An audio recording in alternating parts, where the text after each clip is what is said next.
a year in, how often are you feeling the urge to be like, fuck it, let's just go get some more coke? A year in, you're still skittish. Are you skittish, Pablo? Yeah. Mm-hmm. Are you skittish? Yeah, I get skittish, big time, man. You know? For me, listen, I'm going to be honest with you. And this is, because for everybody it works differently. Do I believe in the 12-step program? I fucking do 100%. Right, absolutely. Whether it's food, whether it's gambling, whether it's, you know why? Because you get to be around people who have the same problems as you and they have the answers to your questions. One of those one of those meetings, it's going to get something. Have the answer to your questions. Trust me. I went to 1,000 of those meetings that I didn't want to go to. Right. And if I tell you that sometimes I was bored, that's the truth. But I got to tell you that sometimes I took some great info out there. Yeah. First of all, I stopped feeling pity for myself because even though I was homeless, this motherfucker lost an eyeball. He did so much coke, his fucking nose collapsed. Oh, God. Man. So when you go there, you playing a kazoo right through his. I remember one time when I went to one of the first times I went to Weight Watchers. Right. The girl said to me, she goes, "If you think these are bad in Hollywood, go to the control groups, they call them, or something." Yeah, women's it was like group. a Wednesday night. It wasn't a women's group. It was like a Weight Watchers group. Right. And I went down there, and I was the fattest guy in the room, and I felt good when I left because I heard people crying. And I could tell that these people go home at night and eat a whole bag of cookies. Oh, yeah. Like, they're crying even though they go home. I don't know what we're doing. You know what you're fucking doing. Right. You're going home at night, you're eating a whole box of fucking donuts. That's what you're doing, And so going to a 12-step, I think, is great for anybody. It wasn't going to work for me. Mm-hmm. Like, I knew I wasn't going to go to the meetings. I knew that one day I'm going to get up and go, fuck all you motherfuckers. I just worked the 12 steps without going to meetings. I did the evaluation. I did step 4. Right. I did all those things, I gave myself up to a higher God. Once I started doing those things, I started doing those things in my life. I took those 12 steps and I worked them in different aspects of my life. Again, you can't apologize to everybody. Right. But you got to apologize to most people, and they'll take your apology, and that takes a ton of weight off your shoulders. Big time. Yep. I called all those club owners that are probably still waiting for me at the airport. It's keep the club open till 9. Tell them that the show's you can take my week's pay, man. You just it was just crazy. I remember guys going, "So are you gonna be here or not?" And I would be playing with them at this point. Yeah. My plane's coming at 8:40. All right, we'll push the show back till 9. Oh God! Just cancel. You can't be this dumb. Once the guy's not there at 4, cancel. Right. Go. Tomorrow night, sorry people, we'll give you a 15 back. We'll give you a coupon off to come see Ralph Carey play the drums or whatever the fuck it is. How long did it take you to earn that trust back for some of those clubs? 50% of those clubs aren't even around. Oh, okay. Right. Okay. The other 50%, it took a while. It took a while of showing up with other people. Sorry, you're not going to hire me anymore as a personal thing. But if I see Pablo's down there, I'll come down, and when Pablo's there, I won't drink. I'll do 20 minutes for Pablo, and I'll get in my car and go home. And then it took about 2 years, and then the guy from Dan, from the Improv, called me like in 2009. Right. And he said, "Will you start a room here?" And I go, "Well, they're mad at me." And he goes, "I'll take care of that." And the rest is history. There was never a problem there anymore once I got off the coke. It's crazy how something that's so just a night can fuck up years of your life. Yeah, well, it's heavy stuff sometimes. Those nights, could be a manager just starting and he's giving out refunds. He doesn't like that too much, and it's just your word and your promises you make to these guys. Just about I'm going to be right there, and then you don't show up. Yeah, it gets. And we do a tough job. I'm not patting myself in the back. Breaking my hand to pat myself in the back, but we go to a place that's called The Road. And The Road is a great place to do comedy and for musicians and stuff. But it also has a lot of pitfalls. Yes, Joey, well, what pitfalls? Pitfalls are, me, Pablo, Artie Lang.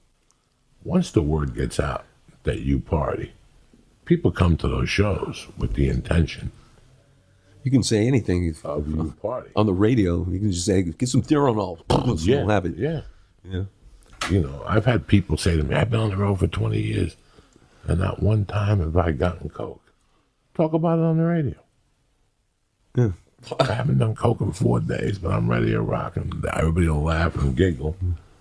But there's some motherfucker at the house going, I know exactly what he's talking about. Absolutely, yeah. I'm going down there to bring him some shit to kill his wig. And next thing you know, and women show up with coke, with drugs or whatever, and I've had road stories where your tongue will drop. Women who've shown up with dates. Yeah. And have Combination drugs, too. You get crystal in there. You're yeah, and they'll say, I'm eating that coming box back like in an hour. fucking Busta Rhymes, I'm man. gonna go drop this fucking thing off and come back and get you with coke. And you see addiction. Like I sit here and think about it now. I always tell my book agent I want to write a couple books. I got a couple books in me because it took me, and I think every addict has this, that they look back at their drug use and go, I could write a book Yeah. on the steps of the detox. It's like when you quit smoking cigarettes, there's a guide somewhere. I think it's online. The 7 first days, what happens within the 24 hours you don't smoke cigarettes? Right. What happens within 24 hours, 74 hours, a week, 3 months, 9 months, 12 years? They tell you what happens to you. Do you think you saved? Like I know for a fact, Pablo, that when I got high the night before, my comedy on stage the next day would also be 50-50. I felt disconnected. Yeah, it does take it away sometimes, man. It's kind of spooky. You try to think about it, and then it would take it away just when I would get on stage, and then I get it back. But yeah, I started finding out that I couldn't, stay. I couldn't last too long, man. I was do like 20 minutes, when I was supposed to do a half hour or whatever. But it's just good God, man, and forgetting a lot of things. Did you ever get high and go on stage? Oh, many times. The night before? Oh, yeah, many times. I had good sets, but, did I have a good set? Sometimes I would just go up there and just tell the jokes real quick, jump into topic to topic, spin it around, get an idea, write it down. So I had other friends that were doing it too with me, on the road. And, it'd be like we'd challenge each other, but then we'd drink. And it was just a game of just, it wasn't a game, it was just partying, doing shows. It's like, it's incredible the people you meet there. They come right in the green room, they start partying, you just gotta let them do it. But next thing you know, you're on stage during the first show, go, man, I know they're doing bumps back there. The second show comes, okay, I want to do a bump with them. And then everything starts changing. So how's your life changed in the last year? Save money. I got money, but what else? Just my health is better. I got more strength, and the ideas come a little bit more clear. But other than that, man, it's just I'm still smoking cigarettes. So just popping things. Listen, we all can't be 100% perfect. Yeah, but cigarettes, okay, man. Just remember that. Listen, cigarettes don't make you cancel a gig. Cigarettes don't make you get a jet. Cigarettes don't make you do a lot of things that cocaine would. The impulse that you get from doing coke. Like right now, between you and I still have 3 or 4 qualities left from doing coke and I haven't done coke in 12 years. Like after effects. That sometimes I laugh when I'm doing. Right. I have more control now in my body and my mind. I see sometimes that you have still after effects. Like there's still some residue, not with your speech, but with with my speech. My speech, I find myself, But I was always like that since I was 3rd grade. But it's I have noticed that I still haven't articulated some of my language. No, it takes time. Yeah, I know that sometimes with your speech and with your, I have the same thing, the same little manic presence that you have, because I noticed it. And people go, you're making people nervous. I go, man, I'm feeling good right now. I'm adrenalized, but Yeah, Cool. no, it takes a while to lose all those. Oh, But absolutely. listen, man, I'm happy you're putting it together. That's Well, what I thanks, want. man. You know, there's a lot of people that listen to these podcasts and they get different things from them.